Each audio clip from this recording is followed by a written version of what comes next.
Le 7-9 de France Inter. Patrick Cohen. Invité de France Inter ce matin jusqu'à 9h-5, l'homme qui un jour écrira des romans d'amour, il l'a dit dans Gala, mais qui aujourd'hui se complaît dans Le bruit et la fureur, il l'a dit dans Politis. Jean-Luc Mélenchon, vous avez retrouvé les 50 milliards de coupes de dépenses publiques dans le programme de François Hollande? Oui. J'ai des antisèches dans mon téléphone pour pas que les gens qui m'écoutent se demandent comment je fais. Je mets en route le deuxième cerveau, le troisième, et il n'y avait rien. Donc j'ai pris mon antisèche. Et voici, vous trouverez ça à la page 41 du programme de François Hollande, c'est la dernière page. Il annonce, il y a un tableau qui prévoit une baisse de 2,6 de dépenses publiques dans la production, la richesse produite du pays. Ce qui signifie 52 milliards, puisqu'on passerait de 56,5% du PIB à 53,9%. C'est pas de la dépense publique, c'est le PIB, c'est la richesse Et nationale. Oui, mais, alors attendez, on reprend pour que vous suiviez bien. Il s'agit de la proportion de la dépense publique, elle est toujours évaluée aujourd'hui. Ah oui, d'accord. Ah, mais moi, j'y peux rien, c'est l'Europe qui a décidé ça. La proportion de la dépense publique par rapport au PIB. Donc, il veut la diminuer, et donc ça fait 2,6 de moins, égale 50 milliards. Donc, il prévoit de diminuer de 50 milliards la part de la dépense publique de l'État. Donc, ça fait, c'est ça qui est pris sur l'économie réelle. D'accord, mais on ne sait pas précisément dans quel type bien de le problème, mesure, cher ami. Mais c'est bien le problème, c'est que vos collègues ont essayé de lui faire dire, à peine il était en train de parler des dépenses pour la fonction publique, et alors il a dit, on restera effectif constant. Donc, tout ce qu'a supprimé M. Sarkozy, très bien, amen, on avale. Et après ça, Pujadas lui a dit, ah bon, vous allez aussi, parce qu'il a dit, comment vous allez faire pour mettre les postes dans l'éducation? Il a répondu, on va prendre partout ailleurs. À ce moment-là, Pujadas lui dit partout, il lui vient comme ça une idée, je ne sais pas pourquoi ça, et il lui dit, et à Pôle emploi aussi? Il dit, non, pas à Pôle emploi. Alors on pourrait continuer la liste, hein. Et puis, et là. Bon. Donc, moi je dis que la politique de gauche doit être une politique de relance de la consommation populaire par la distribution de pouvoir d'achat, et ensuite la machine se remet en route, elle recommence à respirer. La politique inverse, c'est celle qui se pratique en Grèce et partout ailleurs, conduit à la récession et à la catastrophe. Bon, je ne sais pas combien de temps il faudra pour que tout le monde soit d'accord, mais tout le monde sera obligatoirement d'accord un jour, parce que sinon nous allons tous mourir guéris. Thomas Legrand, avant d'aller au standard. Toute petite remarque, puisque M. Mélenchon a retrouvé ses 50 milliards, vous aviez dit devant les apprentis journalistes du CFJ qu'il y avait deux sortes de journalistes, les piégeurs et les accoucheurs. Vous voyez qu'un petit piège quelquefois permet d'accoucher. C'est un accoucheur. Oui, là, Cohen, c'est clean, c'est pas un traquenard. Non. C'est pas un piège, c'est une question. Bon, à moi de savoir ou de pas savoir. Allez, voilà, j'ai retrouvé mon chiffre. Ah non, mais moi j'ai horreur de ne pas pouvoir sortir mon chiffre parce qu'après ça. On n'est pas là pour parler de nous. Mais si on est là pour parler, donc si maintenant François Hollande veut démentir que ça va coûter 50 milliards son affaire et que ça va contracter la dépense publique, je suis prêt à débattre avec lui. Bon, Max nous appelle de Paris au standard d'Inter. Bonjour Max. Oui, bonjour Inter, bonjour Monsieur Mélenchon. Bonjour. Voilà. Écoutez, moi je ne partage pas tout à fait votre point de vue sur politique, mais je vous accorde bien volontier que vous apportez un souffle qui est un souffle extrêmement intéressant, et probablement vous êtes un des seuls qui arrive avec des idées un peu nouvelles. Néanmoins, il y a un sujet qui me préoccupe beaucoup. On est à peu près 3,5 millions de petits entrepreneurs en France, ça fait beaucoup. On peut lier à peu près au sort de ces 3,5 millions de petits entrepreneurs, leurs épouses, ça fait 7 millions de personnes. Et moi, je suis toujours inquiet, c'est peut-être un mot un peu grand, mais en tout cas, je ne comprends pas, je n'arrive pas à lire ce que vous nous proposez, parce que nous sommes des indépendants, c'est un cri dans nos gènes, c'est comme ça que nous sommes, donc on ne peut pas devenir des gens qu'on va pouvoir mettre dans des colcos ou des choses comme ça, ou même des scopes, même s'il y en a, même si le modèle est respectable, mais ce n'est pas le modèle du genre. Donc, qu'est-ce que vous nous proposez clairement? Qu'est-ce que vous voulez faire de nous si vous devenez président de la République? Alors, déjà, Oui. C'est très important et très intéressant compte tenu du nombre de personnes que cela représente dans le pays, mais surtout d'une certaine capacité d'innovation qui se trouve là. Hein. Donc on ne va pas cracher dessus, dire on s'en fiche, on verra bien comment ça se passe. Je vous rassure tout de suite, je n'ai l'intention de faire aucun call-cause d'aucune sorte dans notre pays, puisque la démonstration a été faite que ça ne marche pas. Ni de soft-cause dans les campagnes. Voilà, les soft-cause dans les campagnes, ça ne marche pas, et nous avons de bien meilleures méthodes. Mieux que le soft-cause, nous avons le GAEC, nous avons la coopérative d'utilisation du matériel agricole en commun. Bref, nous avons fait nos soft-causes à nous, français, qui sont plus tranquilles. Maintenant, je viens sur vous. D'abord, il y a la première des choses dont vous avez besoin, c'est de stabilité et de prévisibilité. C'est-à-dire que comme vous avez une petite entreprise, vous ne pouvez pas aller du jour au lendemain à ne savoir de quoi sera fait demain en matière juridique ou économique. Deuxièmement, vous avez besoin d'activité. Voilà les deux clés. Le reste, ça vient après. Donc le besoin d'activité, j'y réponds par le fait que la politique du programme du Front de gauche, l'humain d'abord, c'est une politique de relance de l'activité. Voilà, donc on augmente les salaires, ce qui pose dans un premier temps des problèmes de trésorerie, je vais venir dans un instant, et puis à partir du moment où les salaires augmentent, la consommation augmente, et les mêmes personnes qui ont été augmentées viennent vous acheter et vous passer les commandes des choses dont ils ont besoin.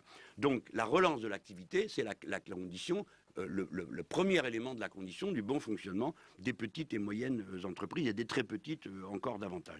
Deuxièmement, vous avez besoin d'accès à un crédit pas cher. Pôle public financier, aujourd'hui les banques vous sautent à la gorge. Vous êtes d'accord, monsieur, que le seul ici qui est en train de vous dire qu'il va prendre lui les banques à la gorge, c'est moi, c'est personne d'autre. Bon, donc vous savez où vous en êtes. Troisième élément pour votre comptabilité quotidienne. Vous savez comme moi que vous ne pouvez pas accéder, si vous êtes à une petite entreprise, à un taux d'escompte auquel accèdent les grandes entreprises du fait des volumes qu'elles escomptent. Et donc les banques leur font à eux des facilités de trésorerie que vous n'avez jamais. Dans le programme du Front de gauche, l'escompte tombe à zéro parce qu'il y a un pôle public financier. Et oui, elle tombe à zéro et c'est le pôle public financier qui les prend en charge. Pour vous, ça modifie beaucoup votre quotidien de gestion de trésorerie. Et dernier élément, c'est la planification écologique. Il n'y a pas besoin de faire des kolkhozes pour faire de la planification écologique. Mais la planification écologique signifie que nous allons faire tourner la totalité de l'appareil de production et d'échange sur des objectifs écologiques que le pays va prendre en commun. Et donc ça, c'est du travail, beaucoup de travail pour des millions de gens, parce qu'il va falloir tout changer. Et c'est du capital à immobiliser. Cela signifie donc que nous devons définanciariser l'économie. Nous devons retirer le poids de la finance sur l'économie pour revenir à l'économie réelle et à la compétition entre bons produits. Et ben voilà, à 8h48, Erwan nous appelle de Brest. Bonjour Erwan. Bonjour. Nous vous écoutons. Oui, c'était plutôt une réflexion qu'une question, mais Monsieur Mélenchon, je suis quand même surpris que, en tant que champion de la gauche radicale, vous faisiez l'éloge des entreprises d'assaut qui fabriquent des armes. Il me semble que la guerre n'est pas trop une valeur de gauche. Ah mais vous avez raison, la guerre n'est pas du tout une valeur de gauche. La politique du Front de gauche est une politique de paix. Par exemple, nous avons été les premiers à dire qu'il fallait se retirer d'Afghanistan, que ça n'avait aucun sens. Maintenant, tout le monde est d'accord avec nous, on est très content. De la même manière que dans toutes les circonstances, le Front de gauche privilégie les instances internationales légitimes, c'est-à-dire l'ONU. De la même manière que le Front de gauche est pour qu'on se retire de l'OTAN. On m'a posé la question de savoir, oui, le Front de gauche est partisan du fait qu'on se retire de l'OTAN. On m'a posé la question de savoir si je trouvais que c'était une bonne ou une mauvaise chose qu'on ait vendu des avions Rafale à l'Inde. Bon, est-ce que vous imaginez quelqu'un qui est candidat à la présidence de la République, qui sait très bien que s'il est président, il a intérêt à avoir 2-3 arguments de plus qui fassent bien réfléchir tout le monde avant qu'on s'en prenne à la France? Vous vous imaginez, je vais dire non, écoutez, je m'en fiche, c'est une mauvaise chose, mais vous plaisantez. Je souhaite que nous soyons efficaces. Moi, j'ai jamais dit qu'on allait défaire la défense nationale de notre pays. J'ai jamais dit ça. Le Front de gauche ne le dit pas. Nous avons besoin d'une défense nationale en France. Et voilà. même d'une force de dissuasion, avez-vous réaffirmé récemment? Mais j'ai dit la force de dissuasion, alors que je suis partisan du désarmement nucléaire. J'en suis partisan. Mais je le suis d'une manière qui est raisonnée et susceptible de commencer un débat. On ne va pas nous dire, écoutez, nous les Français, voilà, nous avons décidé, nous vidons nos arsenaux et nous attendons que les autres désarment. Ce serait absurde. Moi, je ne suis pas dans cette attitude. Par contre, je suis pour qu'on reprenne les discussions sur le désarmement. Et en particulier le désarmement des Américains et le désarmement des Russes, qui est le principal problème de cette planète. Voilà, eux doivent discuter et appliquer les accords qu'ils ont signés. Et nous, les Français, je le dis, nous sommes disponibles pour le désarmement. Nous sommes même d'accord, si on devait avoir un désarmement proportionnel, je serais d'accord pour qu'on y entre. Mais désarmer tout seul, avec de louables intentions, alors ça certainement pas. Une question de Thomas On Legrand. vous pose rarement des questions de politique étrangère. Quelle est votre position sur la Syrie? Eh bien, on ne peut pas accepter que le massacre continue. Hein. Et par conséquent, il faut prendre toutes les mesures de contrainte sur ce gouvernement qui le conduisent à arrêter le massacre.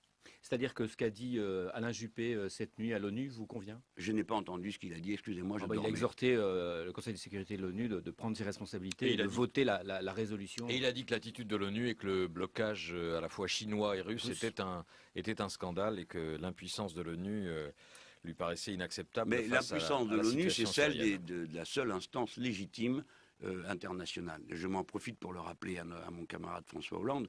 L'OTAN n'a pas pour vocation la sécurité collective, comme il l'a dit sans doute par égarement. C'est l'ONU qui s'en occupe. L'OTAN ne s'occupe que, c'est une alliance de l'Atlantique Nord pour les pays qui sont dedans et mener leurs opérations, leurs expéditions militaires. En l'occurrence, l'ONU est bloquée. Oui, mais par la écoutez, Russie. monsieur, qui sommes-nous pour décider, nous, que Non, ce que nous disons est plus intelligent que la collectivité? Alors faisons des G8, des G20, c'est des rapports de force. Bah, la qui voix de la sont France, illégitimes. quand même, la voix de la France a Mais, une... absolument, la voix de la France est de dire que la tuerie ne peut plus durer. D'ailleurs, il y a bien d'autres choses que la France Mais devrait dire. est-ce que vous dénoncez aussi la Russie Non, je ne dénonce personne parce que la Russie, les C'est la Chinois et le Russie qui reste... bloque. Oui, oui, et les Chinois aussi. Et pourquoi ils bloquent, monsieur Thomas? C'est là qu'il faudrait se poser la question. Pourquoi? Pourquoi, à votre avis? Parce qu'ils ont une sympathie particulière pour Bachar al-Assad? Parce qu'ils ont très bien compris que dans cette affaire, il se joue deux choses. La répression antipopulaire et deuxièmement, la puissance d'un certain nombre de pays qui font le tri entre les bons et les mauvais sujets. Parce que quand on voit que c'est Qatar qui vient protester contre le traitement qui est réservé à la population en Syrie, il y a quand même de quoi rigoler. Si on la se Ligue souvient... arabe, Oui, au nom de la Ligue arabe qui vaut pas plus cher, parce que la Ligue arabe est remplie de gens qui sont le contraire de démocrates, qui sont des tyrans dans leur pays. Je voudrais rappeler que Bahreïn et les autres pays sont intervenus contre les insurrections populaires dans les pays du Golfe. Enfin, ça n'a dérangé personne, là. On a trouvé ça génial. Par contre, Bachar al-Assad, alors ça, c'est un problème pour la terre entière. Donc oui, Bachar al-Assad est un problème, mais pour autant, on ne fera ni mettre le doigt dans l'engrenage de la guerre, parce qu'on a déjà vu ce que ça donnait en Libye, comme on l'avait annoncé, c'est-à-dire que quand on fait des interventions militaires, on finit par donner le pouvoir à des bandes armées, et c'est tout ce qu'on fait. Donc c'est une erreur absolue. Donc maintenant, qu'on prenne à la gorge le régime de Bachar al-Assad, qu'on lui fasse des contraintes économiques, oui, qu'on intervienne militairement, non, non et non et non encore. Alors, deux choses. À l'instant, Jean-Pierre Chevènement annonce le retrait de sa candidature à la présidentielle dans une déclaration à l'agence France Presse. Jean-Luc Mélenchon, Jean-Pierre Chevènement qui se retire de la course, ça vous surprend ça... Qu'il ne soit pas candidat, je le comprends, la difficulté pour lui était extrême.